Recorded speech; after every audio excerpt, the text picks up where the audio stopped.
బాలరాముడి వస్త్రాలు ఆభరణాలపై విశ్వమంతా చర్చ జరుగుతోంది. రామ్లల్లా విగ్రహాన్ని మైసూరు ప్రముఖ శిల్పి అరుణ్ యోగిరాజు రూపొందించగా ఆధ్యాత్మిక శోభ సంప్రదాయం ప్రకారం దైవిక ఆభరణాలు ప్రత్యేక వస్త్రాలతో అలంకరించారు. బాలరాముడి ఆభరణాల్ని లక్నోలోని హర్ష హమైల్ శ్యామ్ లాల్ జ్యువెలర్స్ డిజైన్ చేసింది. వస్త్రాల్ని అయోధ్య ధామ్లో పనిచేసిన ఢిల్లీ టెక్స్టైల్ డిజైనర్ శ్రీ మనీష్ త్రిపాఠి రూపొందించారు. ఆధ్యాత్మిక రామాయణం, వాల్మీకి రామాయణం, రామచరిత మానస్, అలవందర్ స్తోత్రం వంటి గ్రంథాల్లో శ్రీరాముడి వైభవం, ధరించిన దివ్య ఆభరణాల గురించి విస్తృతమైన అధ్యయనం తర్వాత వీటిని తయారు చేశారు. బాలరాముణ్ణి పసుపు ధోతి, ఎరుపు రంగు అంగవస్త్రంతో అలంకరించారు. అంగవస్త్రాల్ని స్వచ్ఛమైన బంగారు జరీ, దారాలతో తయారు చేశారు. ఈ దుస్తులపై శంఖం, పద్మం, చక్రం, మయూర్ వంటి వైష్ణవ చిహ్నాల్ని ముద్రించారు.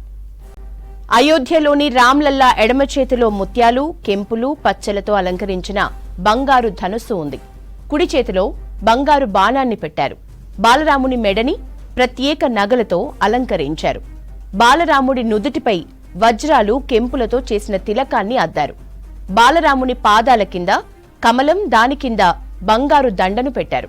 వెండితో చేసిన సంప్రదాయ బొమ్మల్ని బాలరాముడి పాదాల ముందు ఉంచారు. గిలక్కాయలు, ఏనుగు, గుర్రం, ఒంటె, బొమ్మల బండి, స్పిన్నింగ్ టాయ్ వంటివి ఉన్నాయి. అయోధ్య శ్రీరామునికి తలపై బంగారు గొడుగును అమర్చారు. బాలరాముణ్ణి బంగారు విజయమాలతో అలంకరించారు. విజయమాలను కెంపులతో పొదిగించారు. అయోధ్య శ్రీరాముడు రెండు చేతులతో పట్టుకున్న ఆయుధాలను బంగారం, విలువైన రాళ్లతో తయారు చేశారు.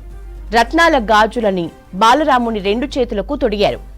రత్నాల ఉంగరాలు, రెండు చేతులకు వేలాడుతున్న ముత్యాలు, బాలరాముని పాదాల, బొటన వేళ్లకు అలంకరించిన ఆభరణాలు చాలా విలువైనవి. వీటిని చడ లేదా ఫైంజనియాగా పిలుస్తారు. వీటిని బంగారం, వజ్రాలు, కెంపులతో తయారు చేశారు. బాలరాముడు నడుము చుట్టూ బంగారంతో చేసిన కర్దాని ధరించారు. దీన్ని వజ్రాలు, కెంపులు, ముత్యాలు, పచ్చలతో అలంకరించారు. వీటిలో చిన్న గంటలు, ముత్యాలు, కెంపులు, పచ్చలు వేలాడుతూ ఉంటాయి.